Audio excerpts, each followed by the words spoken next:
Just not getting it.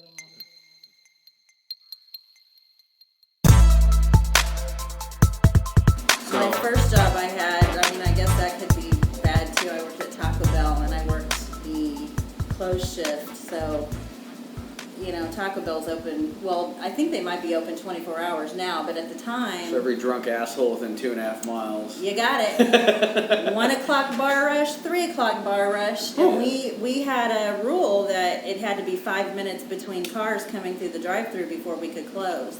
Oh. So there were times that we didn't even close until 5 o'clock in the morning. Oh, man. Yeah, because they would just keep coming again. At the time, that was the only place that was open after midnight. Yeah. So it was, yeah. Now you can go to Town Topic.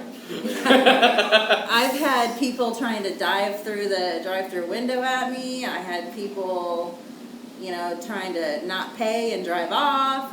Just all kinds of... I'm sure you can imagine. Oh, yeah. They're all drunk, eat an entire meal and come back with one bite left and say there's a hair in it. And, just craziness. Just really? Craziness. Oh, yeah. Oh, yeah. Yeah. Wow. But it doesn't matter where I'm at. I try to do the best job I can do always, whether I like it or not. So would you say the job you're at now is... Well, maybe not the supervisor you're with, but the company you're with? Is this the best job? I think so. I think it's, at least for now, it's the most fulfilling because I like to help people and I can do that there. I do it every day. So, if I can make people's lives easier, it's Yep. nice. Mario, what's the worst job you ever had? So Man, I've heard this story so many times. Yeah, but it's the worst. So hope you're listening. His name was Bernice Perry. Yes, Bernice Perry. Look him up. Hopefully he's still in jail. Ridiculous human being. Hated this dude.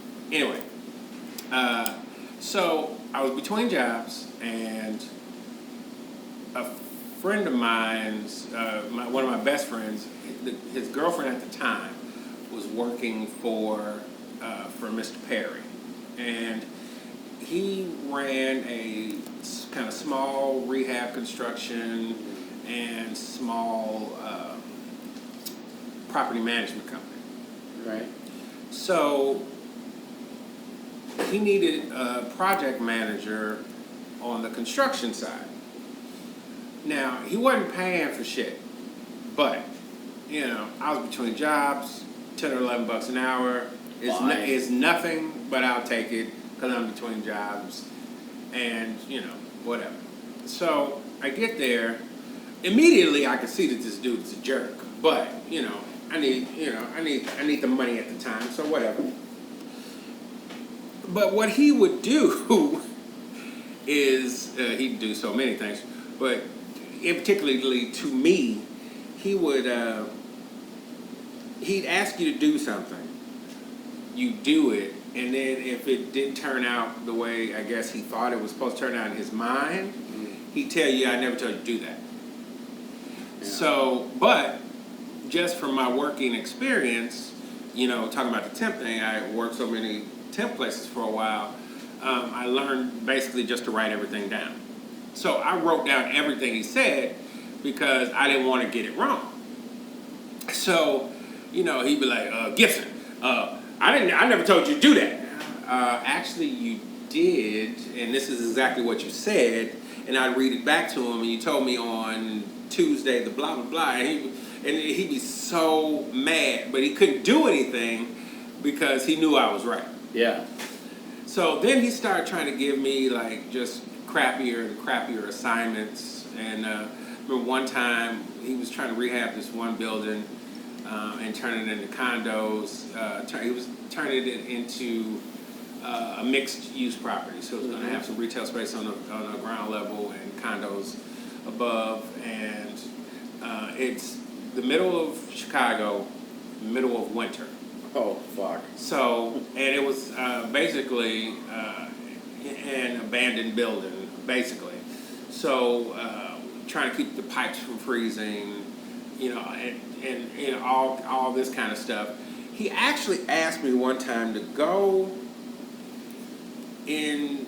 It wasn't even a full basement. Like, you actually had to duck down and really do a duck walk through this crawl space under the building to get at any pipes under the building. So he one time wanted me to go under there with a blast heater and try to melt the pipes to keep them moving, because in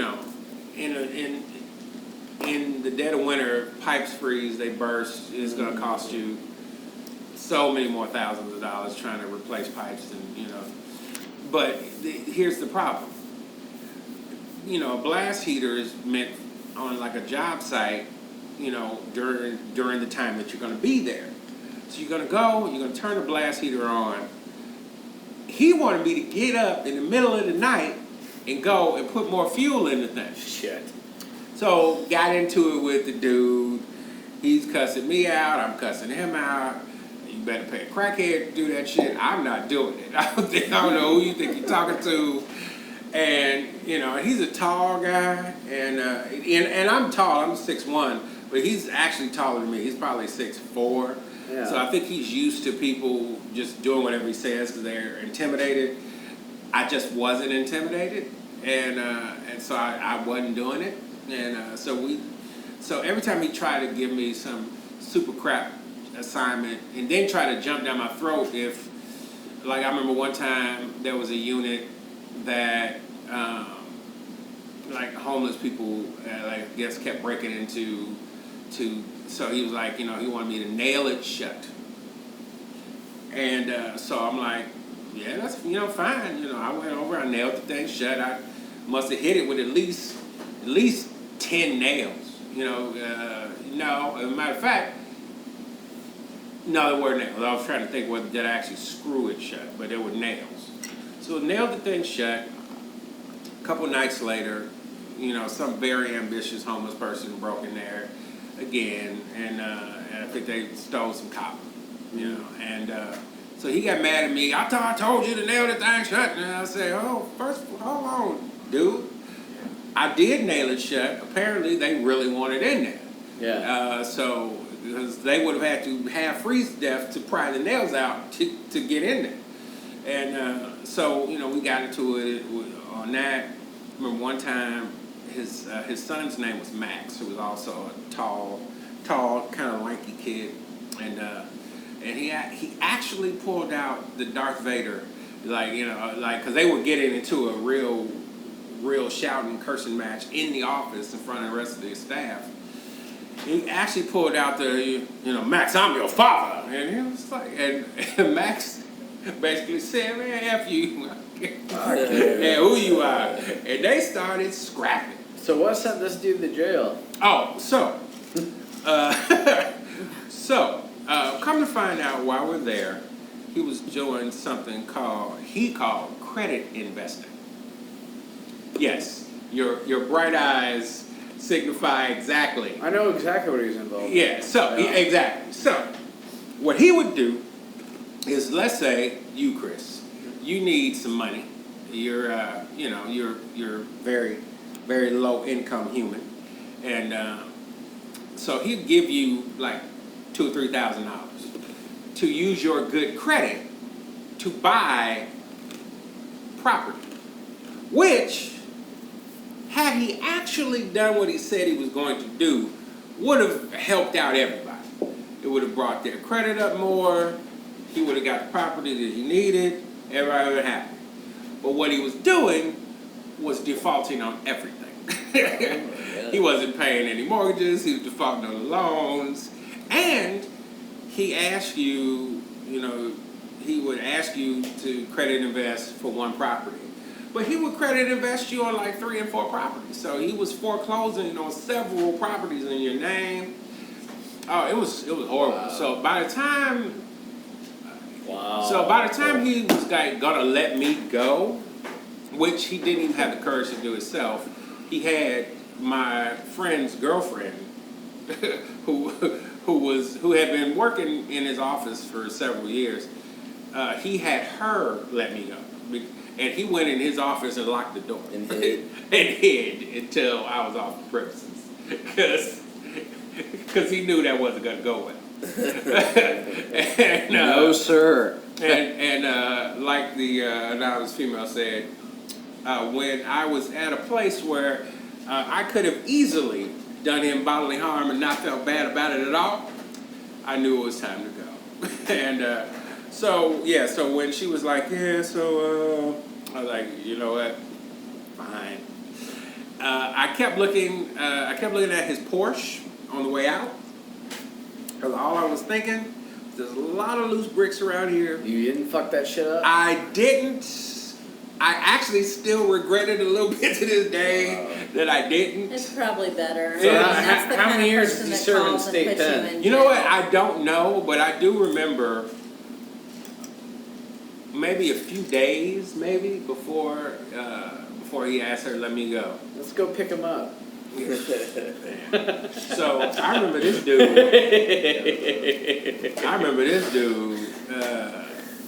I know some friends. So we're going through the. I remember we're going through the office mail, and so all of the construction side stuff I would gather.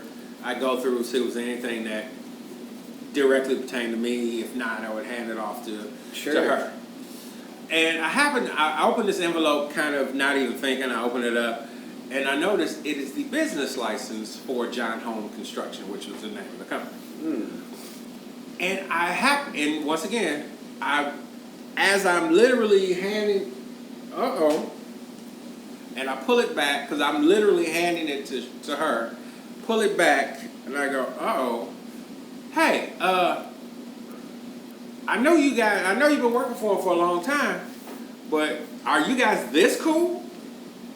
Hand it to her. He had snuck and put the construction business in her name. Oh shit. Yes. So not too long after he let me go, she went to the Fox Investigative News, Right. and I remember being at home watching the news, and I didn't know it happened, but I remember being at home watching the news, and they were like, "Do you know this man?" And I was like, Whoa. I was like, "Oh yes!" I was like, "Get him!" Yeah, I heard that he like he had a female lawyer who he had owed about $10,000. Right. And I heard that they ran into each other at some party, and or some kind of gathering, and she asked him, "Hey, what's going on with my money?"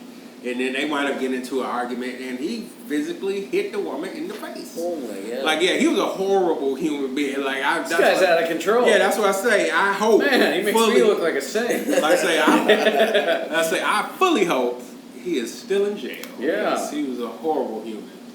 All the footlongs he can eat. Man. Wouldn't even feel bad about that either. So that by far, Right next to Jared from Subway. man.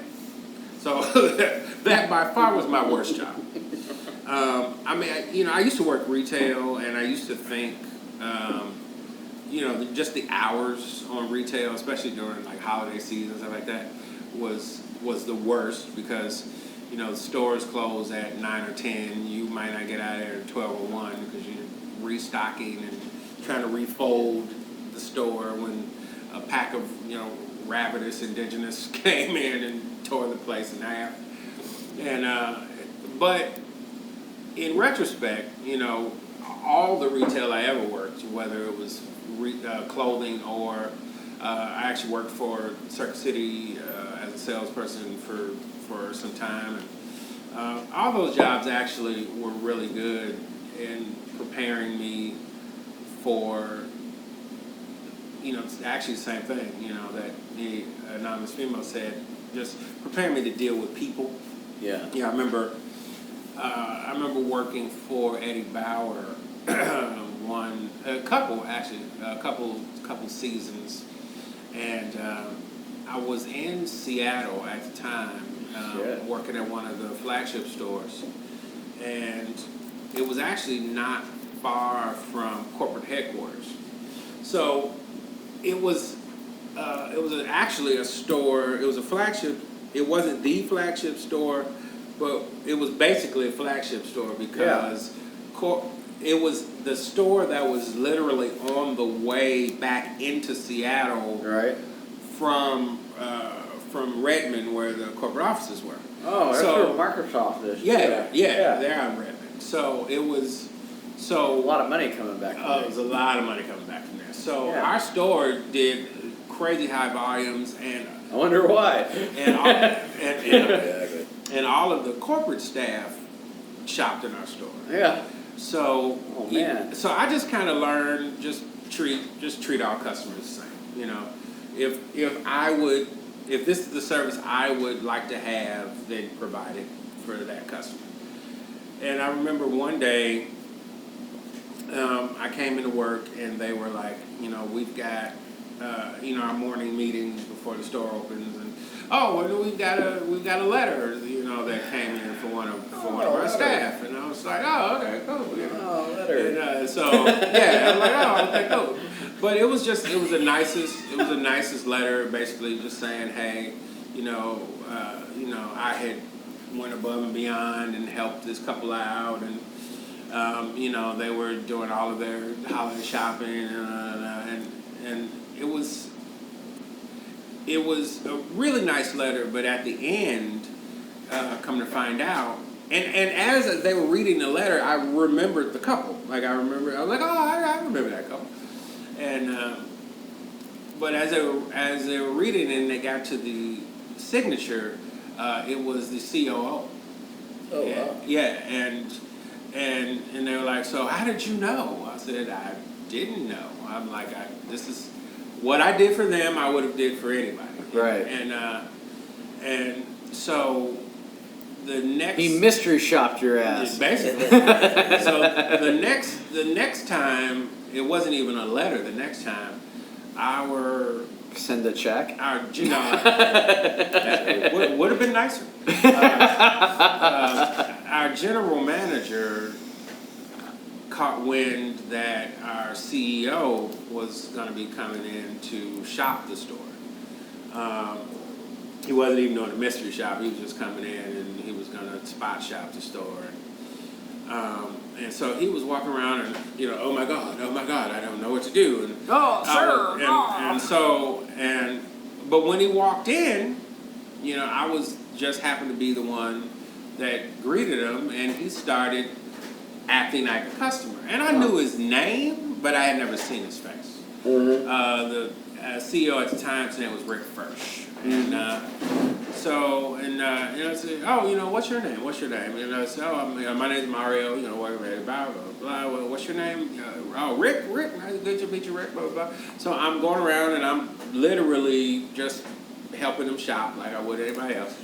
And our general manager comes running out and he's like, oh, Mr. Firsch, I didn't know you were already here. And let me help you. He was like, slow down, Tiger. He's like, Mario's got me under control. Yeah. And he was like, you have Mr. Firsch under control? And I was like, more than you. Yeah, absolutely. I got it.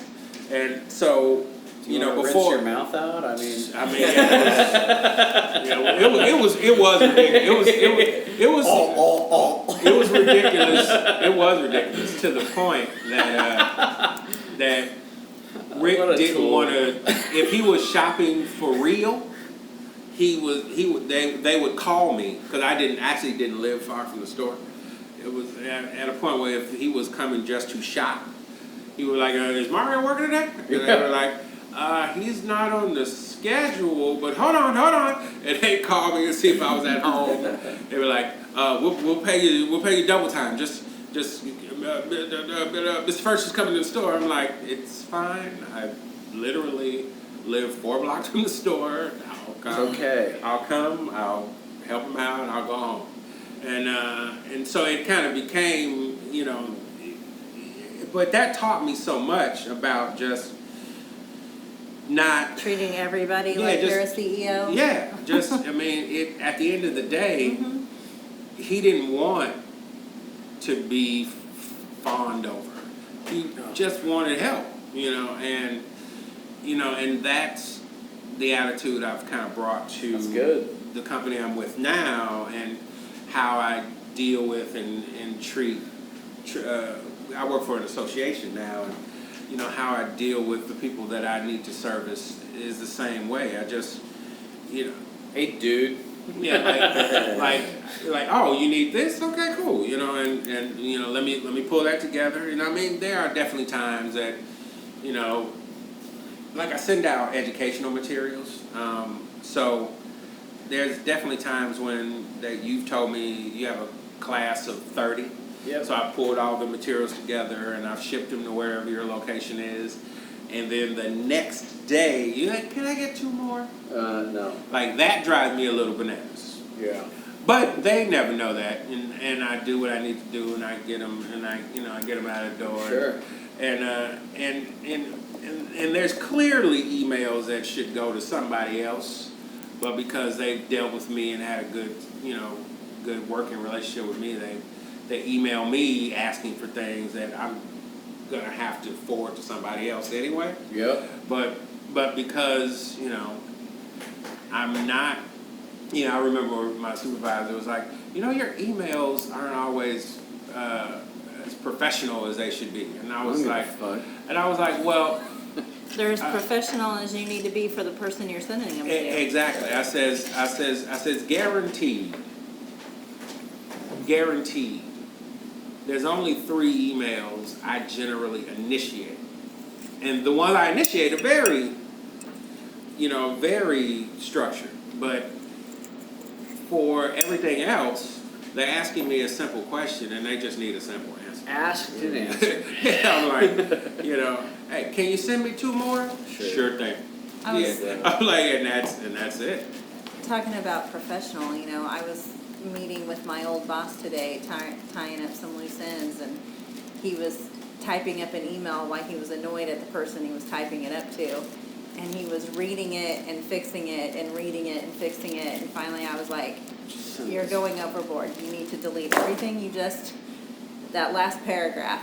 I know. I'm so mad though. I'm like, well, you just need to end it where you ended it before. And you could tell he was like going into a rant. And I'm like, stop. You No, cannot delete put that it? stuff in writing. No, you cannot. I'm always okay with the phone call. But Yeah. But it was just funny because the email's a bad he's not idea. going to have that anymore. Hey man, they decided to restructure. It's on them. It's their I fault. don't know. It's not his fault, but yeah. I've learned many lessons about putting nasty things in writing. I'm like, don't ever. It's not so much that he would never be, nasty in an email. It's just you could have answered it in 2 or 3 sentences, but you've got 4 paragraphs here because you were annoyed and you just Right. kept writing and writing the same thing over and over again. It was like, no, you don't need to do that. Just let it go.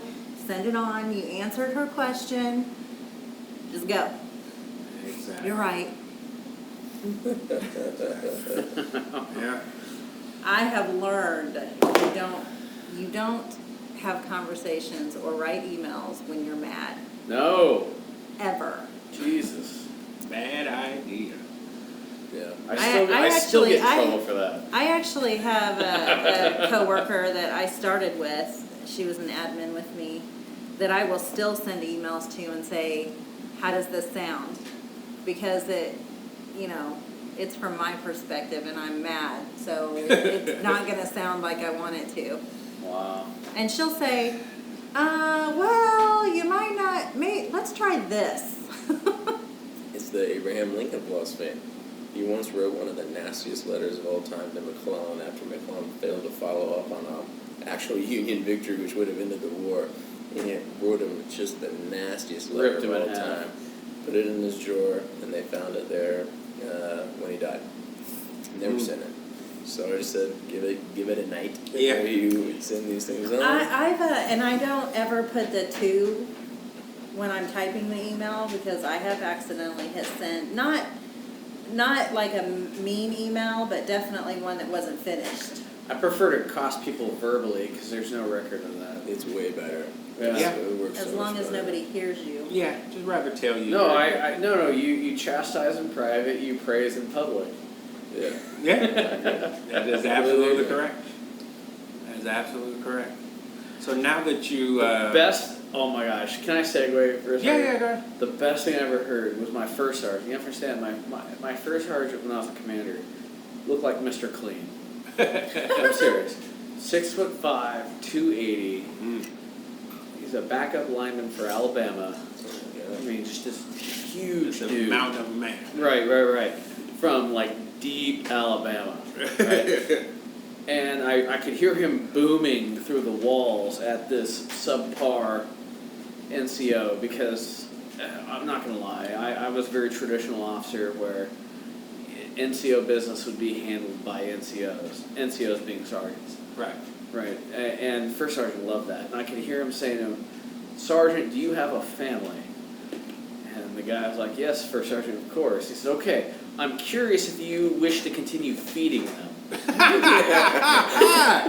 That's awesome. And then he went so far as say, "I'm going to have the CO being me, and I had a reputation I don't want to go into. He said, I'm going to have the CO invent a time machine.